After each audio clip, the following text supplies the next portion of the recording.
दोस्तों आज हम लोग ये वाला क्वेश्चन बनाएंगे 3/7 बाई का पावर 3। तो दोस्तों इसको बनाने के लिए पहले हम लोगों को एक्सपोनेंट करना है और उसके बाद इस ऊपर वाले को और नीचे वालों को एक्सपोनेंट करना है उसके पावर के हिसाब से। यहाँ पे आप लोग स्क्रीन पर देख रहे हो और उसके बाद इसको मल्टीप्लाई करके वही हो गया आंसर। अब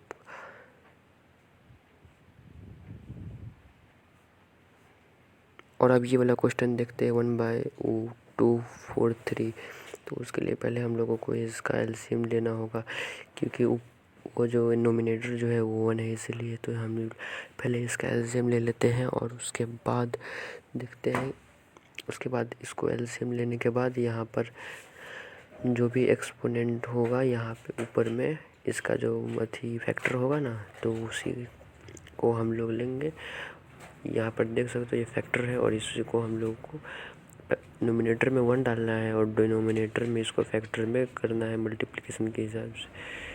और इसको मल्टीप्लाई नहीं करना है नीचे वाले को, इसको उतना ही 1/3 लिख करके और ब्रैकेट में उसका पावर दे देना है। जितना 3 है उतना ही पावर दे देना है। इसको सिंपल में बता रहे हैं और उसके बाद यही आ गया इसका आंसर।